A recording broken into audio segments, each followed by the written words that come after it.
Good morning everyone. आज की हिंदी की ऑनलाइन क्लास में आपका फिर से स्वागत है। अपनी आज की क्लास शुरू करने से पहले मैं आपको एक छोटी सी सूचना देना चाहती हूँ। तो कल मैंने आपको जो हिंदी की कविता पढ़ाई, वो उस कविता के 5 पद्यांशों में से मैंने आपको 3 पद्यांश के शब्दार्थ और भावार्थ समझाए थे और बाकी के 2 पद्यांश शेष रह गए थे। तो चूंकि वो कविता जो है वो इस साल के सिलेबस से रिड्यूस की गई है, उससे संबंधित प्रश्न उत्तर आपको परीक्षा में पूछे जाने वाले नहीं हैं। तो इसलिए अब वो बाकी के जो 2 पद्यांश हैं वो आपको मैं होमवर्क के तौर पे देती हूँ। वैसे वो ज्यादा कठिन नहीं है, उसका अर्थ भी बाकी की 3 पद्यांशों की तरह अपने स्वाभिमान को बचाए रखना, सुख दुख को एक समान समझना और हार जीत चाहे जो मिले अपने कर्तव्य पथ पर डटे रहना। इन्हीं 3 मुद्दों के आधार पर वो बाकी के 2 पद्यांश भी हैं। तो आप उसे घर पे खुद पढ़ोगे, उसका वाचन करोगे और उसके भावार्थ को समझने की कोशिश करोगे। ठीक है। अब उसके बाद मैं आती हूँ अपने आज के टॉपिक पर। आज मैंने सिलेक्ट किया है हमारी हिंदी की चौथी कविता किताबें, जो लिखी गई है गुलजार साहब द्वारा। गुलजार साहब जो हिंदी के एक जाने माने कवि, लेखक और साथ में गीतकार और पटकथा लेखक भी हैं। यानी उन्होंने फिल्मों में भी गाने लिखने का और स्क्रिप्ट राइटिंग का काम किया हुआ है। तो आज की हमारी कविता जो है वो बहुत ही ज्यादा इंटरेस्टिंग है। किताबों से हमारा रोज का सामना होता है, रोज की हमारी लाइफ से जुड़ी हुई ये किताबें होती हैं।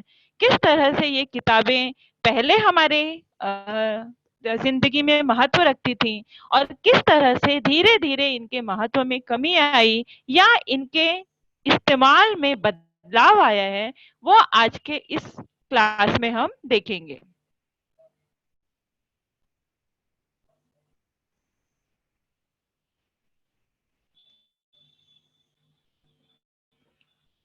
तो सबसे पहले हम देखते हैं गुलजार साहब जी का परिचय।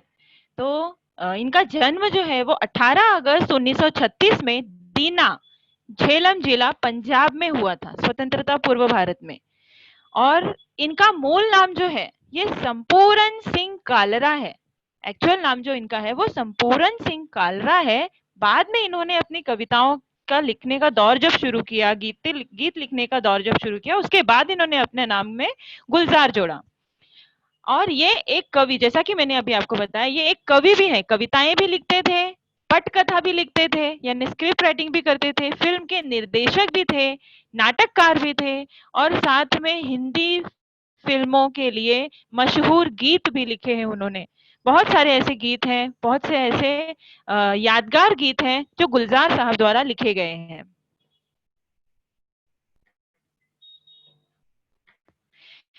अब हम देखते हैं इनकी प्रमुख कृतियां। प्रमुख कृतियां इनकी कौन कौन सी हैं। तो इसमें सबसे पहला आता है चौरस रात। ये एक लघु कथा है, कविता नहीं है, गीत भी नहीं है, ये एक लघु कथा है। उसके बाद आता है रावी परिवार। ये एक कथा संग्रह है, यानी ये एक पुस्तक है जिसमें कई कथाओं का संग्रह है, कहानियों का संग्रह है। रात, चांद और मैं, एक बूंद चांद, रात चश्मिने की, कविता संग्रह, ये एक कविता संग्रह है। खराशे, कविता, कहानी का कोलाज। इस तरह से ये सारी इनकी प्रमुख कृतियां हैं जो इन्होंने अपने जीवन काल में लिखी है। अब हम आते हैं अपने पद्य पर, पद्य संबंधी। तो सबसे पहले आपको पता होना चाहिए कि ये जो हमारी कविता है, किताबें, ये नई कविता का प्रकार है। इसकी विधा, जैसे हमने कल जो कविता पढ़ी थी वो एक गीत था, उसको हम गेय कर सकते थे, गा सकते थे। आज की ये जो कविता है ये नई कविता है। अब आप सोचेंगे कि नई कविता क्या होती है। तो नई कविता जो है इसमें पुरानी कविता के तरह नियम पालन नहीं किए जाते हैं। ये एक मतलब इसमें एक भाव को पकड़कर या किसी एक विषय को पकड़कर, जिस तरह पुरानी कविताएं लिखी जाती थी उसमें तुक होते थे, बंध होते थे और एक विषय या एक विषय या भाव को पकड़कर एक लंबी चौड़ी कविता लिखी जाती थी पूरे गहन भाव के साथ में। तो नई कविता इसके बिल्कुल अपोजिट है। इसमें किसी भी एक विषय को लेकर एक लंबी चौड़ी कविता लिखने का चलन जो है वो खत्म कर दिया गया और कम से कम शब्दों में इंसानी भावनाएं लोगों तक पहुंचाने का प्रयास किया गया, या जिस भी चीज की भावनाएं हैं उसे लोगों तक पहुंचाने का प्रयास किया गया। तो आधुनिक संवेदना के साथ परिवेश के संपूर्ण वैविध्य को नए शिल्प में अभिव्यक्त करने वाली ये काव्यधारा है। नई कविता की भाषा किसी एक पद्धति में बंधकर नहीं चलती। यहाँ पे जब मैं आपको आपके सामने कविता रखूंगी तो आप नोटिस करोगे कि इसकी भाषा जो है ये बहुत ही सरल है। ये पुरानी जो कविताएं हैं जो हम पढ़ते हैं उसमें ये वर्ड्स होने चाहिए या यही शब्द आने चाहिए, संस्कृत के ये शब्द आने चाहिए या उर्दू के ये शब्द आने चाहिए, इस तरह से वो बंधन नहीं है उसमें। इसमें सिर्फ अपनी भावनाओं को रखने के लिए कवि जिस प्रकार की भाषा का इस्तेमाल करना चाहता है, लोक भाषा का इस्तेमाल करना चाहता है, शब्दों का इस्तेमाल करना चाहता है, वो खुले तौर पर अपने उन शब्दों का इस्तेमाल करके उस कविता का लेखन करता है।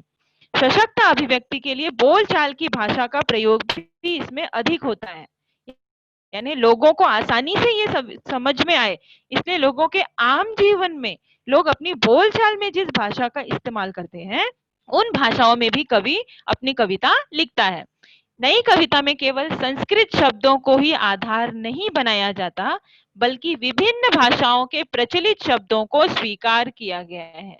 जैसा कि मैंने आपको पहले ही कहा कि इसमें सिर्फ संस्कृत के भारी भरकम शब्दों का ही इस्तेमाल करके मुझे अपनी कविता को बहुत ज्यादा इफेक्टिव बनाना है, बहुत भारी रूप देना है, ऐसा इसमें इसमें ऐसी कोशिश नहीं की जाती है।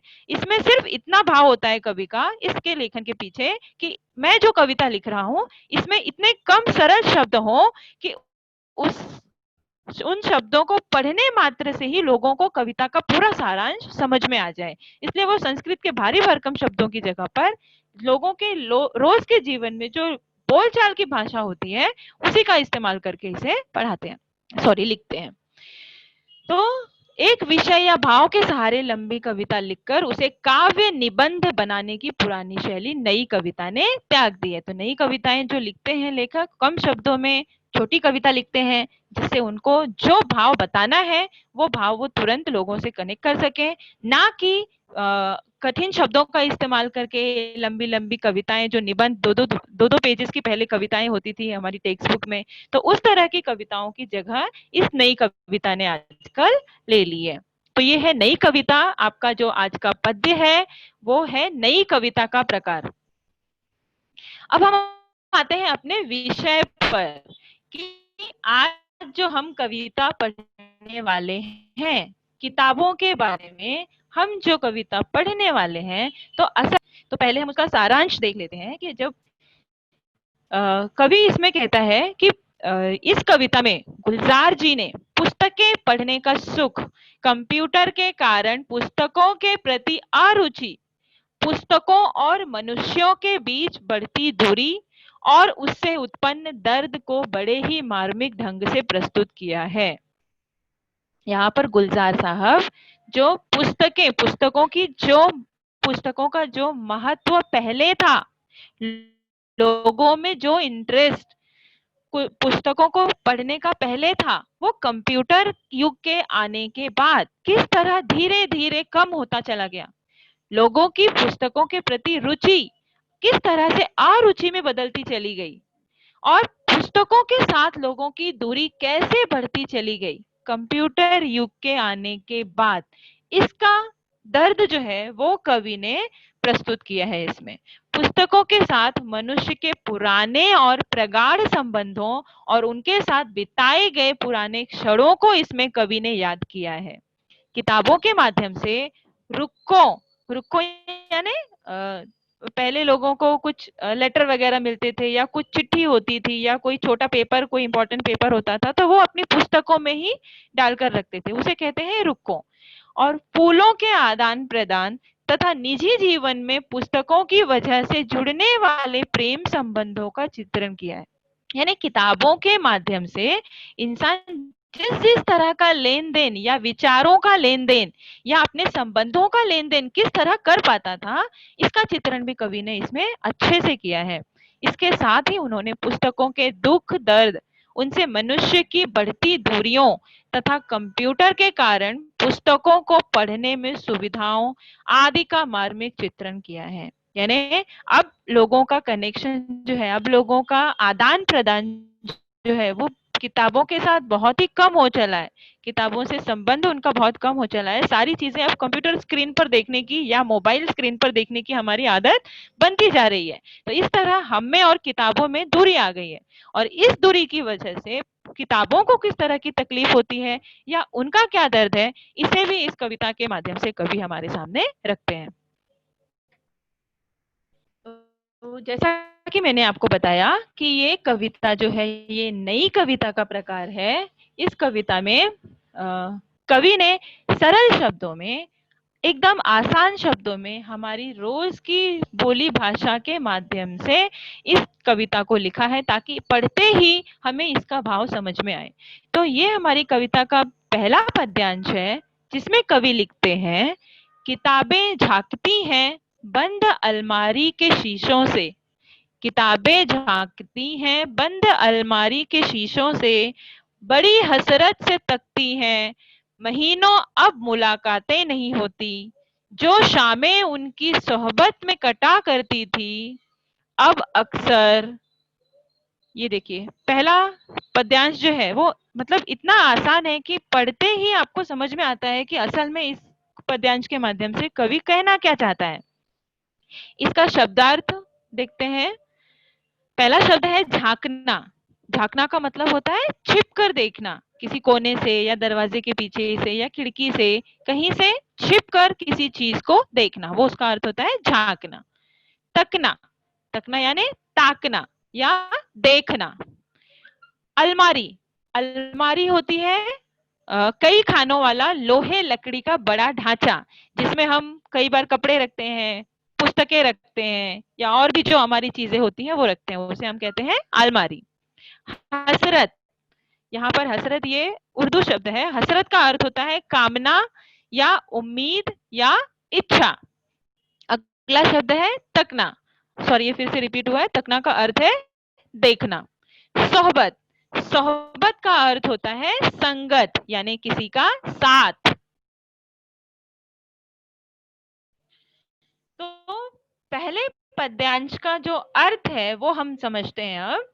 तो कवि कहते हैं, कंप्यूटर के युग में किताबों की पहले जैसी उपयोगिता न रह जाने पर अपनी तीव्र मानसिक पीड़ा का चित्रण करते हुए कवि कहते हैं कि आजकल किताबें अलमारियों में रखने भर की चीज हो गई हैं। ये हम सभी ने देखा है, ये हम सभी ने नोटिस किया है कि किताबें जो हैं अब बड़ी बड़ी अलमारियों में कांच के दरवाजों के पीछे सिर्फ सजा कर रखी जाती हैं। असल में उनका इस्तेमाल क्या है, उन्हें वहां से निकाला जाए, उन्हें पढ़ा जाए, उनके अंदर वो क्या छुपा कर बैठी हैं उसे खोजा जाए, समझा जाए और अपने जीवन में आत्मसात किया जाए। हमारे जीवन में बड़े से बड़ा गुण निर्माण करने के पीछे या छोटे से छोटा गुण निर्माण करने के पीछे, हमारे व्यक्तित्व को निखारने के पीछे सबसे ज्यादा हाथ अगर किसी का होता है तो वो किताबों का होता है। आप किताबें जितनी ज्यादा पढ़ोगे, जितनी तरह की किताबें पढ़ोगे, या जिस तरह की आपका टेस्ट होता है या आपका विषय जो आपको पसंद होता है, जब आप उस तरह की किताबें पढ़ते हो, आपका व्यक्तित्व उसी क्षेत्र में निखरता हुआ चला जाता है। लेकिन आजकल की परेशानी क्या हो गई है, कवि के अनुसार यही कह रहे हैं कवि कि अलमारियां जो है, बड़ी बड़ी अलमारियां बनाई गई हैं लकड़ी की और कांच के दरवाजे लगाकर, जिसमें उन पर अच्छी अच्छी किताबों को, जो हमें बहुत सी सीख दे सकती हैं, जो हमारे व्यक्तित्व को निखार सकती हैं, हमें आगे जीवन में कामयाब बनाना सिखा सकती हैं, लेकिन हमने उन्हें क्या किया है, अलमारी में कांच के दरवाजों के पीछे छिपाकर रख दिया है, जहां से वो हमें झांकती हैं और अपनी ऐसी पूरी किस्मत पर रोती हैं। अब उन्हें अलमारी से निकालने की जरूरत ही नहीं पड़ती। क्यों जरूरत नहीं पड़ती? क्योंकि अभी बताया कि कंप्यूटर आने के बाद हम सारी चीजें जो मुझे ढूंढना हो, पहले हमारे पास इंसाइक्लोपीडिया नाम की एक किताब होती थी, या हमें शब्दकोश होता था, वो सबके घरों में पाया जाता था कि अगर मुझे इंग्लिश का या कोई शब्द उसका अर्थ नहीं पता है तो मैं उस शब्दकोश के माध्यम से उन शब्दों के अर्थ ढूंढती थी। या किसी और संबंधित किताबें सबके घरों में पहले देखने को मिलती थी, कुछ ना कुछ 2-4 विषय जो भी जिसके इंटरेस्ट के हिसाब से वो किताबें पढ़ते थे और अपने घरों में रखते थे। और लेकिन अब आपको जिस तरह की भी जानकारी चाहिए, किसी भी तरह की जानकारी आप चुटकी बजाकर पल भर में कंप्यूटर स्क्रीन खोलकर या अपना मोबाइल स्क्रीन खोलकर गूगल करके तुरंत पता कर सकते हैं। तो इससे क्या हो गया है, अब इन किताबों की जो महत्वता है, इन किताबों की जो इम्पोर्टेंस है, वो धीरे-धीरे कम होती चली जा रही है और इनके साथ हमारा कनेक्शन जो है, हमारा संबंध जो है, वो धीरे-धीरे नष्ट होता जा रहा है। आगे कवि कहते हैं कि बंद अलमारी की ओर देखने पर ऐसा लगता है जैसे किताबें अलमारी के शीशों से कवि की ओर झांक रही हो। वे कामना करती हैं कि उन्हें बाहर निकालकर कोई पढ़े। कवि कहते हैं कि अब तो महीनों गुजर जाते हैं, उन किताबों से मिलना ही नहीं होता। एक समय ऐसा था जब उनकी शाम इन्हीं किताबों को पढ़ने में लगा करती थी। तो यहाँ पर कवि अपने पुराने समय में जब हम किताबें पढ़ा करते थे, पुराने समय में किताबें हमारे जीवन का एक अभिन्न अंग थी। हमेशा हम उनसे जुड़े होते थे, चाहे वो हमारी कोर्स की किताबें हों, यानी हमारी स्कूली किताबें हों, कॉलेज की किताबें हों या अन्य विषय से संबंधित किताबें हों। लोगों को कहानियां पढ़ने का शौक होता था, लोगों को जासूसी कहानियां पढ़ने का या जिस तरह की भी कहानी लोगों का अपना अपना चुनाव विषय चुना होता था, उस तरह की किताबें लोग पढ़ने में इंटरेस्ट रखते थे। तो उस तरह की किताबें लोग पढ़ते थे, अपने घर में संभाल कर रखते थे। और अब वो किताबें जिन लोगों ने अपने पास रखी थी, अब वो किताबें सिर्फ क्या रह गई हैं, बंद अलमारी में सजा कर रखने की एक चीज मात्र हो गई है। उनसे अब लोगों का लेना देना जो है वो महीनों तक नहीं होता है, महीनों तक उनसे कोई किसी प्रकार का कोई संबंध ही नहीं जुड़ता है। कवि के मुताबिक लोग उन किताबों को अलमारी में सजाकर बिल्कुल भूल ही गए हैं, लेकिन वो किताबें नहीं भूली हैं और वो किताबें उन शीशों के दरवाजों के पीछे से झांक कर अपने मालिक को देखती हैं या उन्हें जिसने सजाया है उसे देखती हैं और उनसे कामना करती हैं, उनसे उम्मीद करती हैं कि कभी तो उन्हें बाहर निकालो, उन्हें खोलो, उन्हें पढ़ो और उनसे अपना संबंध, वो पुराना वाला संबंध फिर से स्थापित करो। लेकिन अब महीनों बीत जाते हैं, उन शाम की चाय के साथ या शाम को बैठकर किताबें पढ़ना, शांति से ऑफिस से आने के बाद या स्कूल से आने के बाद जिस तरह से लोग शाम को शांति से अपने लिए 1 घंटा 2 घंटा निकालते थे, किताबों के साथ बिताते थे, अपनी पसंद की किताबें पढ़ते थे, वो समय भी अब नहीं रहा। लोग किताबों को बिल्कुल भूल सा गए हैं। दूसरा पद्यांश है हमारा, गुजर जाती हैं कंप्यूटर के पर्दों पर बड़ी बेचैन रहती हैं किताबें। गुजर जाती हैं कंप्यूटर के पर्दों पर बड़ी बेचैन रहती हैं किताबें। उन्हें अब नींद में चलने की आदत हो गई है। जो कदरें वो सुनाती थी कि जिनके सेल कभी मरते नहीं थे, वो कदरें अब नजर आती नहीं घर में, जो रिश्ते वो सुनाती थी। यहाँ शब्दार्थ हम देखेंगे, यहाँ पर गुजरना, गुजरना का अर्थ होता है बीतना।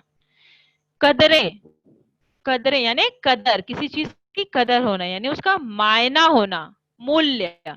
कदर का अर्थ है यहाँ पर मायना या मूल्य। सेल, यहाँ पर सेल का अर्थ है कोशिका या आप बैटरी वाले सेल जो है उससे भी कनेक्ट कर सकते हैं। अब हम आते हैं इस दूसरे पद्यांश के अर्थ पर। तो दूसरे पद्यांश में कवि कहते हैं कि कंप्यूटर आने से पहले उनकी शाम किताबें पढ़ने में बीता करती थी। जैसा कि हमने पहले पद्यांश में भी पढ़ा कि बहुत से लोग होते थे जिन्हें किताबें पढ़ने की इतनी आदत थी, किताबों के साथ जुड़ने की इतनी आदत थी कि दिन भर तो लोग कामों में व्यस्त रहते हैं, अपने तरह तरह के कामों में, चाहे वो ऑफिस जा रहे हो, चाहे वो किसी और तरह का जॉब कर रहे हो या बच्चे हों जो स्कूल जाते हो या कॉलेज जाते हो। तो जब आप स्कूल कॉलेज में भी रहते हो तो आपको स्कूल ही और कॉलेज की किताबें पढ़नी पड़ती हैं। लेकिन अगर आपको इसके अलावा किसी और तरह की कहानियां या कुछ और पढ़ने में इंटरेस्ट है तो उसके लिए आपको अलग से समय निकालना पड़ता है। तो इस तरह से लोग शाम के समय में या रात के समय में सोने से पहले अपनी पसंद की किताबें पहले पढ़ा करते थे। तो उसी तरह कवि को भी आदत थी शाम को किताबों किताबों को पढ़ने की या किताबें पढ़ने की। पर जब से कंप्यूटर आ गया है तब से वे कंप्यूटर पर ही पढ़ते लिखते हैं। कभी क्या समस्या रखते हैं हमारे सामने कि किताबों के साथ पहले हमारा संबंध हर शाम को जुड़ता था।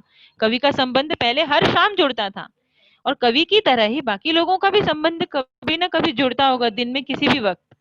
तो लेकिन अब कवि की परेशानी यह है कि अब कवि जो है वो जब से कंप्यूटर आ गया है तब से वे कंप्यूटर पर ही पढ़ने लिखने का काम कर रहे हैं। कंप्यूटर हमने बनाया था अपने काम को आसान करने के लिए। तो इस तरह से जैसे जैसे कंप्यूटर के क्षेत्र में प्रगति होती गई, कंप्यूटर एडवांस होते चले गए, किताबें पढ़ना लिखना सारा काम हमने उस पर ही शुरू कर दिया है। और आज भी अगर हम देखेंगे तो इसी कंप्यूटर की बदौलत हम इतने दूर बैठकर भी अपनी क्लास आसानी से ले पा रहे हैं। तो ये एक अच्छी चीज है, लेकिन हमें अपने किताबों से भी वो संबंध बनाए रखना है। तो आपके पास जो हार्ड कॉपी के रूप में आपकी किताबें दी गई हैं उनसे भी आपको अपना संबंध तोड़ना नहीं है। ये कंप्यूटर हमारे लिए एक वरदान है। मैं इसके बिना आज का जीवन संभव नहीं है, लेकिन उन किताबों के साथ भी हमारा संबंध जुड़ा रहना बहुत ज्यादा जरूरी है। तो कवि कहते हैं कि अब जब से ये कंप्यूटर आ गया है तब से हम इसी पर पढ़ते लिखते हैं, इसलिए उनकी शाम अब कंप्यूटर के पर्दे पर बीतने लगी है। जो शाम किताबों के साथ बीता करती थी अब वो शाम कंप्यूटर के पर्दे पर बीतने लगी है और इस वियोग के कारण किताबें बहुत बेचैन रहती हैं। ये जाहिर सी बात है। अब यहाँ पर कवि ने किताबों को एक जीवित वस्तु के रूप में देखा है। यहाँ उसमें कवि एक जीवन देखते हैं। आपको पता है कि कवि लेखक इन सब की एक काल्पनिक दुनिया होती है। वो उस काल्पनिक दुनिया में हर चीज में जान डालने में सक्षम होते हैं, चाहे वो किताबें हो, चाहे वो पुस्तकें हो, चाहे वो कंप्यूटर हो, चाहे वो किसी भी तरह की चीज में कवि और लेखक वो जान डालने में माहिर होते हैं। तो यहाँ पर किताबों के माध्यम से कवि किताबों की बेचैनी को दूर कर बेचैनी के बारे में बात करते हैं, जबकि हम जानते हैं कि किताबों में जान नहीं होती। लेकिन इस लॉजिकल चीज को दूर रखकर उन्होंने किताबों में एक जान की कल्पना करके कवि ऐसा कहते हैं कि जब से ये कंप्यूटर आ गया है और लोगों ने किताबों से अपना रिश्ता जोड़ लिया है तब से किताबें जो है वो बहुत अधिक बेचैन रहने लगी हैं। अब हालत यह हो गई है कि ये किताबें नींद में चलने लगी हैं। पहले किताबों की आदत क्या थी कि वो लोगों के हाथों में हर जगह घूमती थी। किताब पढ़ने वाले लोग अपने साथ चाहे जहां जा रहे हो, अगर वो सफर कर रहे हैं तो रास्ते में किताबें पढ़ा करते थे, रात को सोते समय अपने बिस्तर पर लेट कर किताबें पढ़ा करते थे। कई बार लोग चलते चलते किताबें, घर में कई लोगों को आदत होती है किताब हाथ में रखते हैं और घूम घूम कर यहाँ वहां इस तरफ उस तरफ जाकर किताबें पढ़ते हैं। तो इस तरह से पहले किताबों को जो चलने फिरने की आदत थी, क्योंकि अब लोगों ने उन्हें अलमारी से बाहर निकालना बंद कर दिया है, अब वो सिर्फ अलमारी में कैद होकर रह गई हैं। तो इस वजह से कवि ऐसी कल्पना करता है कि किताबें इतनी बेचैन हो चुकी हैं कि अब वो नींद में भी चलने लगी हैं। ये सिर्फ उनकी एक कल्पना मात्र है। तो इस तरह से कवि कहता है कि किताबें जो हैं वो अब मुझे ऐसा लगता है कि वो अब नींद में भी चलने लगी हैं और चलते चलते वो मेरे सपने में आ जाती हैं। वे कवि को अब सपने में भी अपनी किताबें दिखाई देती हैं। इन किताबों से जिन मानव मूल्यों की जानकारी मिलती थी और जो अक्षुण्ण हुआ करते थे, वे मानव मूल्य अब घर में नजर नहीं आते हैं। ये किताबें रिश्तों, संबंधों के बारे में बताती थी। कई बार किताबें आपने देखी होंगी जो आपके, अभी तो घर में किताब पढ़ने का इतना ज्यादा ट्रेंड नहीं है, फैशन नहीं है, लेकिन जब पहले लोगों का ये शौक हुआ करता था किताबें पढ़ने का, तो आप देखेंगे लोग किताबें मांग कर ले जाते थे। जैसे आज मैंने कोई किताब खरीदी है, वो मैं पढ़ रही हूँ, तो दूसरा जो है वो मेरे घर का सदस्य हो या मेरा पड़ोसी हो, जो भी है, अगर उसे उस विषय में दिलचस्पी है, अगर उसे उस विषय में इंटरेस्ट है जिस विषय की मैं किताब पढ़ रही हूँ, तो वो मुझसे मांग कर ले जाते थे कि भाई आपका पढ़ के हो जाएगा तो जरा 2 दिन के लिए ये बुक मुझे भी दे देना। या घर में ही जो हमारे सदस्य हैं, जैसे कि भाई बहन होते थे या जो भी रिश्ता हो, हमारे घर में जो रिश्तेदार हैं जो हमारे साथ रहते हैं, जब हम किताबें पढ़ते थे तो कई बार हम एक ही किताब में 2 जन झाँक कर पढ़ा करते थे। जिस तरह का चित्र आपको पीछे स्क्रीन पर दिखाई दे रहा होगा कि भाई-बहन है, साथ में कोई एक इंटरेस्टिंग किताब है, जो दोनों ही एक साथ झाँक कर पढ़ रहे हैं। तो इससे क्या होती थी, किताबों के माध्यम से हमारे आपस के मूल्य जो है, आपस में मिलना-जुलना, आपस में संबंध स्थापित करना और बातचीत करना, या और तरह के जो पारिवारिक मूल्य होते थे या पड़ोसी के साथ जो रिश्ते होते थे, वो हमारे इन किताबों के माध्यम से निखर कर आते थे। लेकिन अब क्या हो गया है, क्योंकि ये किताबें हमसे दूर हो गई हैं, हर किसी के हाथ में अपना-अपना सेल फ़ोन है, हर किसी के हाथ में अपने मोबाइल की स्क्रीन है या हर किसी के पास अपना कंप्यूटर है। तो वो अपने कंप्यूटर पर जो चाहे वो किताबें भी पढ़ सकता है और उसे दूसरों से लेना-देना भी जो है वो बिल्कुल खत्म होता जा रहा है। तो इस तरह के संबंध जो है, इस तरह के हमारे रिश्ते जो हैं, जो इन किताबों के माध्यम से हमारे बीच में बनते थे, वो अब बिल्कुल ना के बराबर होते चले जा रहे हैं। उसके बाद आता है हमारा तीसरा पद्यांश। यहाँ पर किताबें दुखी हैं इस पद्यांश में। वह सारे उधड़े-उधड़े हैं, कोई सफ़ा पलटता तो एक सिसकी निकलती है। सिसकी का मतलब होता है रोना, जब हम रोना चाहते हैं लेकिन कंट्रोल भी करना चाहते हैं। जब हमें बहुत रोना आता है लेकिन हम कंट्रोल करना चाहते हैं, तो उस समय हमारी आँखों से आँसू आते हैं और गला इतना भर जाता है कि एक आवाज़ से निकल जाती है, एक सिसकी से निकल जाती है। उसे सिसकी कहते हैं। तो कई लफ्ज़ों के मानी गिर पड़े हैं, बिना पत्तों के सूखे टुंड लगते हैं वो सब अल्फाज, जिन पर अब कोई मानी नहीं उगते। फिर से एक बार पद्यांश पढ़ती हूँ। वह सारे उधड़े-उधड़े हैं, कोई सफ़ा पलटता तो एक सिसकी निकलती है। कई लफ्ज़ों के मानी गिर पड़े हैं, बिना पत्तों के सूखे टुंड लगते हैं वो सब अल्फाज, जिन पर अब कोई मानी नहीं उगते। इसका शब्दार्थ हम देखते हैं। उधड़ना, उधड़ना मतलब सिलाई टूटना, यानी किताबें जो हैं वो सिलाई की हुई होती हैं, सिली होती हैं धागों से, और कई बार जब हम किताबों को सही से इस्तेमाल नहीं करते तो उनके धागे, या वो किताबें जब पुरानी हो जाती हैं तो उनके धागे जो हैं वो टूटने लगते हैं, तो उसे हम कहते हैं उधड़ना। सफ़ा, सफ़ा मतलब होता है पन्ना, किताबों में बहुत से पन्ने होते हैं, उसे हम कहते हैं सफ़ा। सिसकी, जैसा कि मैंने आपको बताया, धीरे-धीरे रोने का शब्द होता है, यानी मुझे रोना है पर मुझे कंट्रोल भी करना है। रोना आ रहा है लेकिन मुझे उस रोना नहीं है लोगों के सामने, मुझे उसको रोक कर रखना है। तो ऐसे में जो आँसू आते हैं, आवाज़ आती है, उसे हम कहते हैं सिसकी। लफ्ज़, लफ्ज़ का अर्थ होता है शब्द। टुंड, टुंड यानी ठूंठ। जैसे कि पेड़ होते हैं, पेड़ में जब पत्ते लगे होते हैं तो वो हरे भरे होते हैं, लेकिन जब सारे पत्ते पेड़ के झड़ जाएं तो उसे हम कहते हैं टुंड, जिस पर एक भी पत्ता नहीं होता। मानी, मानी का मतलब होता है यहाँ पर अर्थ, शब्दों के अर्थ, उसे हम कहते हैं मानी। तो अब हम देखते हैं अपने तीसरे पद्यांश का भावार्थ। तो इस तीसरे पद्यांश के माध्यम से कवि कहते हैं कि किताबों की प्रशंसा करते हुए कहते हैं कवि, ये किताबें रिश्तों संबंधों के बारे में बताती थी। वे सारे संबंध अब उधड़ गए हैं, टूट से गए हैं। अब यहाँ पर उधड़ना को कवि ने दो तरह से लिया है। पहली चीज, पहला उधड़ना क्या है, वो हमारा सिंपल उधड़ना, यानी किताबें जो है, किताबों के पन्ने एक दूसरे के साथ जोड़े जाते हैं एक धागे के माध्यम से, धागे से सिलाई करके उन किताबों के सारे पन्नों को जमा करके एक साथ रखा जाता था।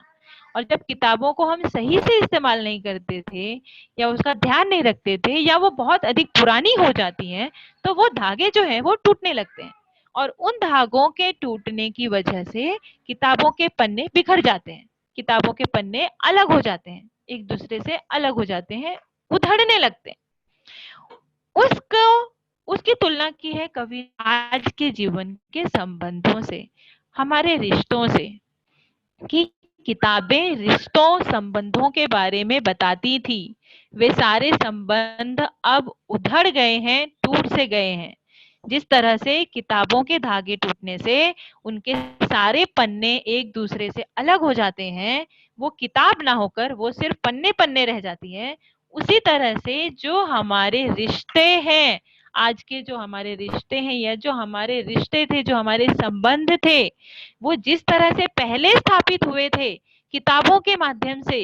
किताबें हमें बहुत कुछ सिखाती हैं, हर तरह की किताब हमें कोई ना कोई ज्ञान देती है। हर किसी के घर में अपने धर्म की किताबें होती हैं। पहले धर्म की किताबों को पढ़ने का बड़ा प्रचलन था। घर में छोटे से छोटे बच्चों को भी अपनी धार्मिक किताबें पढ़ाई जाती थी। रामायण, महाभारत, भगवत गीता, कुरान, ये सारी किताबें अपने घर में लोग रखते थे, उन्हें अपने बच्चों को पढ़ाते थे। उनमें जो पारिवारिक मूल्य है, जो रिश्ते हैं, वो बच्चों को समझाए जाते थे। बच्चों को शुरू से ही वो संबंध की महत्वता को सिखाया जाता था। लेकिन अब जब से किताबों के साथ लोगों का रिश्ता टूटा है, तब से लोगों के संबंध भी उसी धागे से जो जुड़े होते थे, जो किताबों के धागों से जुड़े हुए थे, वो अब संबंध उधड़ने लगे हैं। लोगों का एक दूसरे से रिश्ता जो है अब उतना मजबूत नहीं रह गया है। वे रिश्ते जैसे उधड़ गए हैं, टूट गए हैं। अब वे उन किताबों का कोई पन्ना पलटते हैं तो उनकी हालत देखकर उन्हें रोना आ जाता है और उनके गले से सिसकारी निकलने लगती है। यहाँ पर कवि अपनी बात कर रहे हैं कि जब वैसे तो महीनों मेरी कंप्यूटर के पर्दों पर ही बीत जाते हैं, मेरी किताबों से मुलाकात नहीं होती, लेकिन आज भी जब कभी मैं अलमारी से कोई किताब निकालकर उसके पन्ने को पलटता हूँ, तो उसकी दशा देखकर मुझे रोना आ जाता है कि पहले जिस किताब का इतना महत्व था मेरे जीवन में, कि मेरे हाथ में हमेशा कोई ना कोई किताब होती थी, अब वो सारी किताबें मैंने सिर्फ और सिर्फ अलमारी के शीशों के पीछे कैद करके रखी है। उनसे मेरा कोई लेना देना नहीं हो पा रहा है। तो उनके इस संबंध को टूटता हुआ देखकर कवि को रोना आ जाता है और उनके गले से सिसकारी निकलने लगती है, सिसकी निकलने लगती है।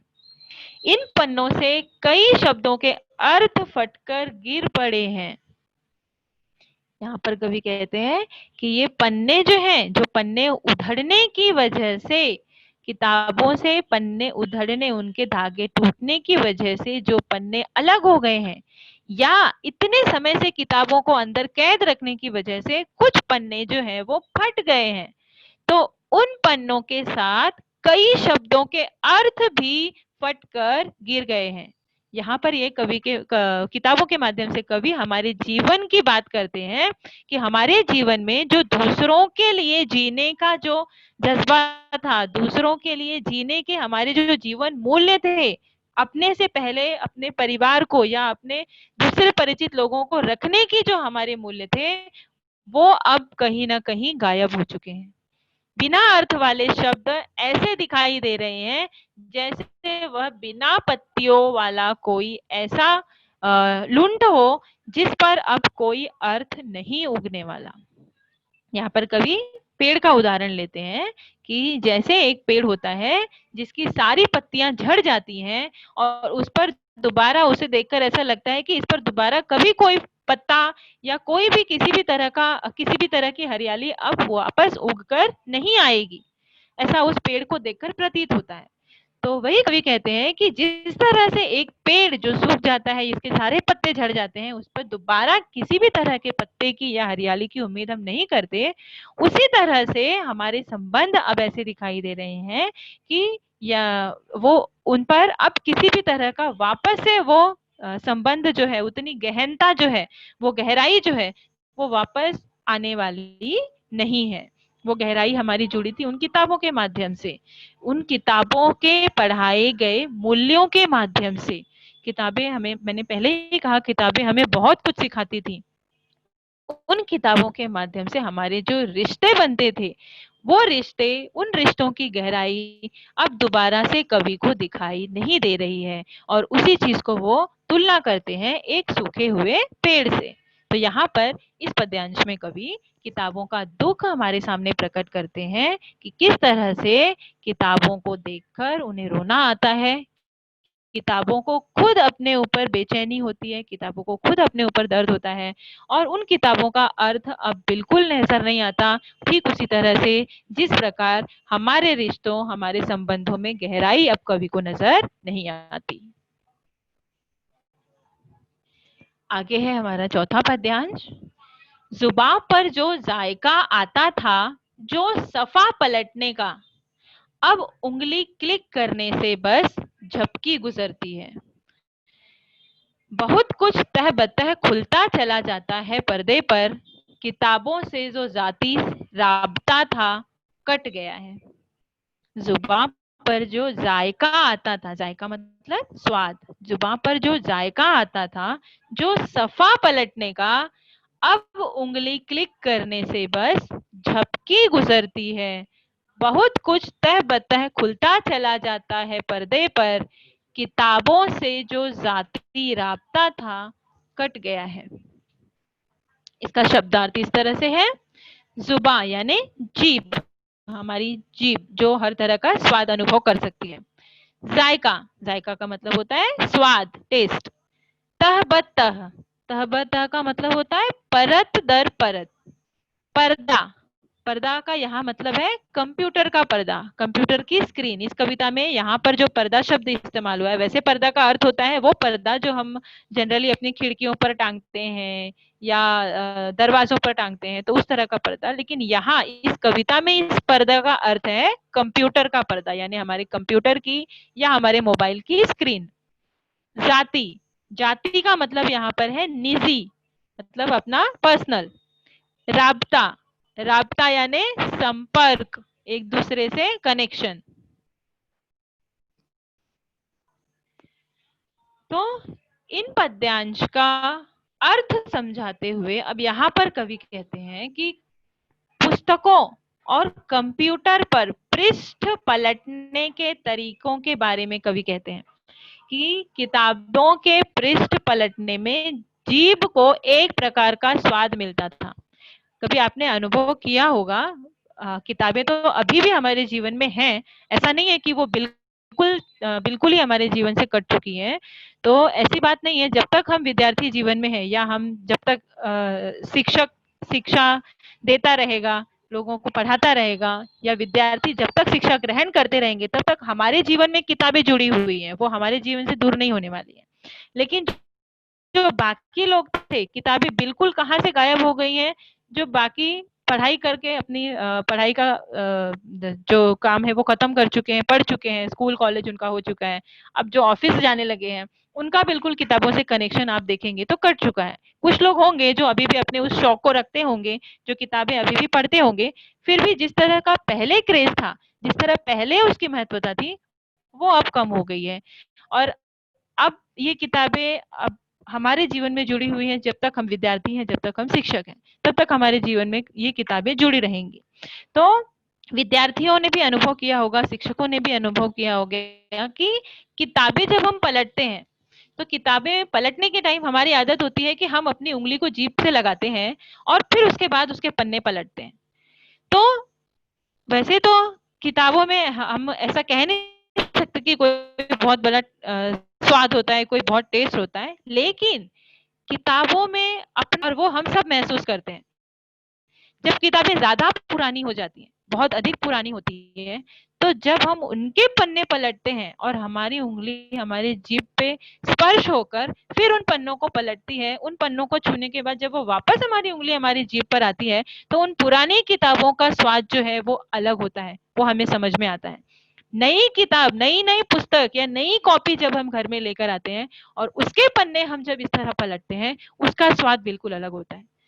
अब वो स्वाद एक्चुअली कैसा होता है वो मैं आपको नहीं समझा सकती, लेकिन जब हम ये पन्ने खुद पलटने बैठते हैं, तो हम उस स्वाद के फर्क को अनुभव कर सकते हैं, और हम करते भी हैं। पुरानी पुस्तकों का जो स्वाद है वो बिल्कुल अलग होता है, और नई पुस्तकों का स्वाद जो है वो बिल्कुल अलग होता है। तो कवि कहता है कि ये स्वाद जो है वो किताबों में भी है, और यही स्वाद जो हमें मिला करता था जब हम किताबों के पृष्ठ पलटा करते थे, अब ये स्वाद हमें नहीं मिलता।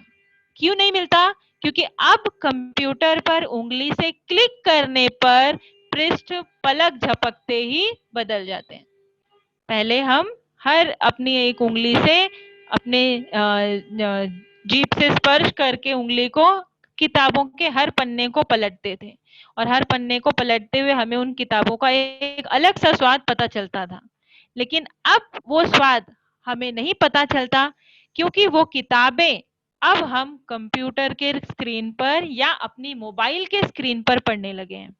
और कंप्यूटर की स्क्रीन पर पन्नों को पलटने के लिए या मोबाइल की स्क्रीन पर या मोबाइल के पर्दों पर पन्ने को पलटने के लिए हमें अपनी उंगली को अपनी जीभ से स्पर्श नहीं करना पड़ता। सिर्फ एक क्लिक पर ही वो सारे पन्ने पलटते चले जाते हैं। तह एक के बाद एक वो सारे पन्ने पलटते हुए चले जाते हैं, एक स्पर्श से, एक क्लिक से।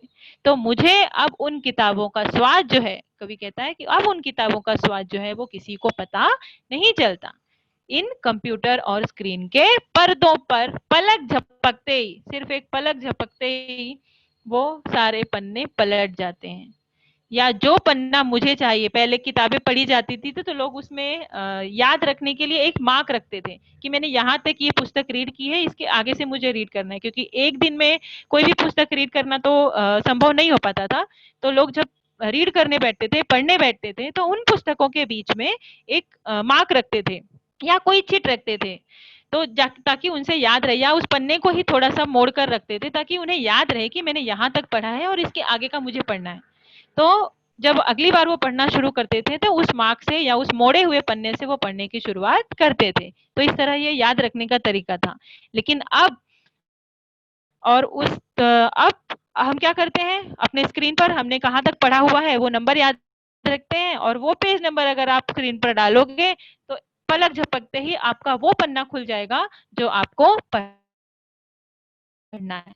तो पहले जिस तरह से इंटरैक्ट, जिस तरह का रिश्ता हम किताबों के और संभाल कर पलटने में, कि अगर मैंने किसी को किताब दी है तो भाई जरा संभाल कर इस्तेमाल करना, पुरानी किताब है, इसका ध्यान रखना, पन्ने कहीं फट ना जाए, पन्ने कहीं बिखर ना जाए, इस तरह से होता था। लेकिन अब वो लेन देन रहा ही नहीं किताबों का। मेरे पास जो किताब है सामने वाले को चाहिए, अगर वो नहीं खरीदना चाहता तो ठीक है भाई, शेयर कर लो, मोबाइल में शेयर का ऑप्शन है, कंप्यूटर से शेयर कर लो, मेल कर दो। तो इस तरह से जो है वो उन किताबों के साथ जो रिश्ते बनते थे और उन किताबों का जो जायका हमें मिलता था, वो जायका, वो रिश्ते अब सब कुछ खत्म होते नजर आ रहे हैं। पर्दे पर मनचाहे ढंग से एक के बाद एक कोई भी पृष्ठ खोला जा सकता है। जैसा कि मैंने आपको बताया कि मुझे जो नंबर चाहिए, जब इन स्क्रीन पर, इन पर्दों पर हम बैठते हैं, सिर्फ वो नंबर डालकर आराम से एक एक क्लिक में ही हम उस पन्ने को आराम से खोल सकते हैं। मुझे हर एक पन्ने को पलट कर देखने की जरूरत नहीं पड़ती। का किताबों से बना हुआ निजी संपर्क अब टूट गया है। किताबों के साथ लोगों का जो आपस का कनेक्शन था, किताबों से जुड़ा होता था, किताब, अपने किताबों के प्रति लोगों की जो आत्मा होती थी, वो किताबों को भी अपने से बढ़कर समझते थे, उनको हमेशा संभाल कर रखते थे। तो वो जो रिश्ता है लोगों का अपनी किताबों के साथ, वो अब कवि को टूटता हुआ सा नजर आ रहा है। तो आज के लिए हम इतना, ये 4 पद्यांश देखेंगे, बाकी के जो 2 बचे हुए पद्यांश है वो अगले क्लास में हम देखेंगे। तो आज हमने क्या सीखा, किताबों में कवि ने